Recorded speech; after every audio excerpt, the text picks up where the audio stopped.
შიდა კრიზისული ვითარების განმხტვას ნაციონალური მოძრაობის პატიმრობაში მყოფი ლიდერი ძირეული რეფორმის გატარებით ცდილობს. მიხეილ სააკაშვილის გადაწყვეტილებაა, რომ შეიქმნას რეფორმატორთა საბჭო, რომლის ხელმძღვანელად საკუთარ თავს აღმასრულებელ მდივნად კი ნანუკა ჟორჟოლიანს მოიაზრებს. სააკაშვილის მხარდაჭერის მიუხედავად ჟორჟოლიანმა პარტიის თავმჯდომარეობაზე უარი თქვა. პარტიაში დაანონსებული მასშტაბური ცვლილებების ფონზე გაჩნდა კითხვა, ხომ არ იზღვევს ყოფილი მმართველი პარტია გაუქმების შემთხვევაში თავს და ხომ არ ქმნის რეფორმატორთა საბჭოს სახით ალტერნატიულ პლატფორმას, რომელშიც ყოფილი პრეზიდენტი პარტიის წევრებთან ერთად საზოგადოების წარმომადგენლებსაც მოიაზრებს. მით უმეტეს არაერთხელ ითქვა, რომ საბჭო არაპარტიული ორგანო იქნება. ახლა პარტიაში გარდამავალი პერიოდი ცხადდება. დღეიდან თავმჯდომარეს და პარტიულ თანამდებობაზე მყოფ ყველაფერს უფლებამოსილების ვადა ამოეწურა. შიდა უთანხმოებებისა და აზრთა სხვადასხვაობის ფონზე უცნობია, ვინ გახდება პარტიის ახალი თავმჯდომარე და როგორ გაგრძელდება ურთიერთობა ოპოზიციურ ალიანსთან, რომელმაც თავდასხმების გამო სააკაშვილის პარტიას კარისკენ არაერთხელ მიუთითა. ნაციონალურ მოძრაობაში პარტიულ თანამდებობებზე მყოფები დღეიდან მოვალეობის შემსრულებლები ხდებიან. სწორედ დღეს ამოეწურათ უფლებამოსილების ორწლიანი ვადა ერთის მხრივ თავმჯდომარეს და მეორეს მხრივ პოლიტსაბჭოს წევრებს, თუმცა ვიდრე პარტია ახალ მმართველ ოფიციალურ რგოლს აირჩევს, მანამდე ციხიდან ლიდერი პარტიაში გარდამავალ პერიოდს აანონსებს, რომლის ბოლოსაც ნაციონალური მოძრაობა სრულად უნდა რეფორმირდეს და გარდაიქმნას. რეფორმებს კი რეფორმატორთა საბჭო გაატარებს, რომლის თავმჯდომარედაც საკუთარ თავს მიხეილ სააკაშვილი აცხადებს. აღმასრულებელ მდივნად კი ნანუკა ჟორჟოლიანს ნიშნავს.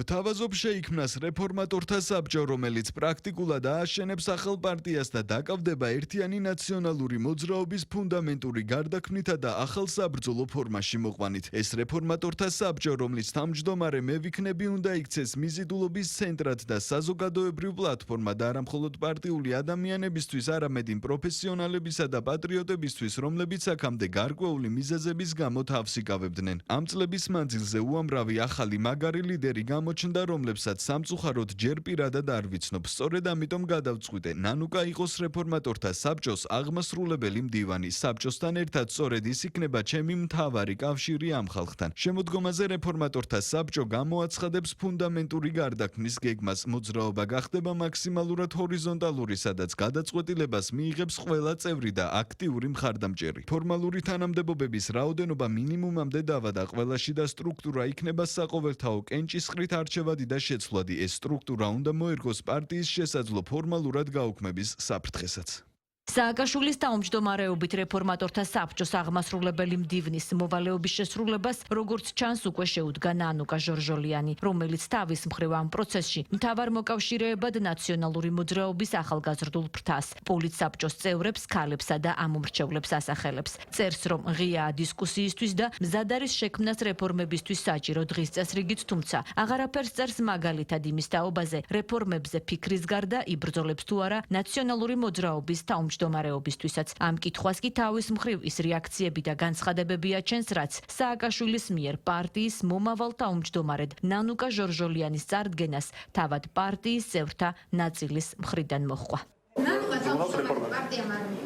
ანუ რასტიშავს თვითონ აფონდა სურვილი, როგორც ამ ეტაპზე, როგორც მან განაცხადა. ჯერ არის გარდამავალი პერიოდი, ამიტომაც თავმჯდომარის არჩევნები უშუალოდ როდის ჩატარდება, ამას გავიგებთ, როგორც იცით ჩატარდება ყრილობა.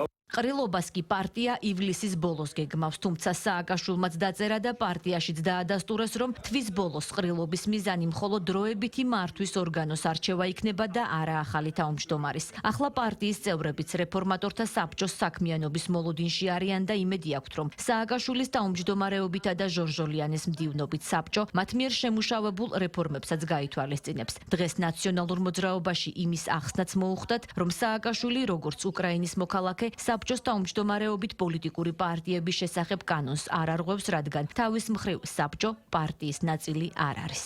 ეს საბჭო იზრუნებს იმაზე, რომ გარდამავალ პერიოდში იქნას გენერირებული რეფორმები. ჩვენ გვაქვს გარკვეული იდეები, როგორც იცით, მათ შორის იყო პრეზენტაციაც ნაციონალური მოძრაობის გარკვეული, სადაც ასევე გარარსებობს გარკვეული იდეები პარტიის ფუნდამენტურ განახლებასთან, რეფორმირებასთან დაკავშირებით. აქვს თავისი იდეები ნანუკასაც, ჟორჟოლიასაც, კალბატონს. მათ შორის იდეები აქვს სხვა პარტიის წევრებს. არიან ადამიანები, რომლებიც არ არიან პარტიის წევრები, რეფორმირებებს მათაც აქვს იდეები. ანუ ამ საბჭოს მიზანი იდეაში იქნება ამ გარდამავალ პერიოდში რეფორმირების, ასე ვთქვათ, სრული პაკეტის გენერირება. ცირკთან გვაქვს ჩვენ საქმე, და ამ ცირკს მე როგორც ვატყობ თავად მოუღებენ მალევე ბოლოს თავად თუ არ მოუღებენ ჩვენ დარწმუნებული ვართ ჩვენი სარჩელი რომელიც შეტანილი გვაქვს საკონსტიტუციო სასამართლოში არის სრულად დასაბუთებული ამიტომ ეს ანტიკონსტიტუციური ანტიკარტული ქართული ანტიეროვნული გაერთიანება უნდა დასრულდეს. პოლიტიკური სერიალიდან პოლიტიკურ ცირკად იქცა მმართველი გუნდისთვის ნაციონალურ მოძრაობაში მიმდინარე პროცესები. ცირკად, რომლის მთავარი გმირი სხვა ენაზე მოსაუბრე სხვა ქვეყნის მოქალაქეა. მმართველი გუნდი იმაშიც დარწმუნებულია, რომ სააკაშვილის რეფორმებით პარტია თავად დაადგა იმ პოლიტიკურ გზას, რომლის მისაღწევადაც ქართულმა ოცნებამ გრძელი და სამართლებრივი გზა აირჩია.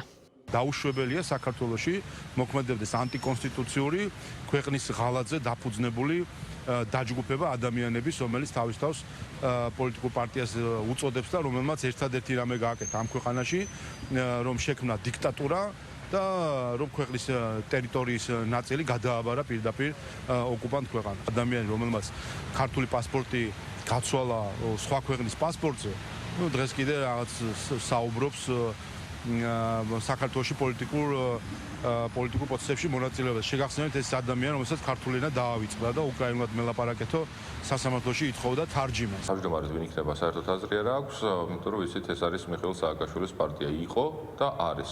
მომავალში საკონსტიტუციო სასამართლოს გავალდებით და ნახავთ როგორ იქნება ამ ქვეყნის ქვეყანაზე მტყურად განწყობილი ეგრეთ წოდებული პარტიის ბედი, რაც შეეხება შიდა ეგრეთ წოდებულ დაპირისპირებებს, ეს არის მხოლოდ გარე პატრონთა თავის მოწონება, რომ როგორმე მაგიდასთან უფრო მსუყე ადგილი მოიპოვონ და შესაბამისად უფრო მეტი დაფინანსება აიღონ, ან რამე გამორჩენას მოელოდნენ. ასეთი არის მათი ბედის აგენტისა, რომელიც ყველაფერზე ხელმომწერია.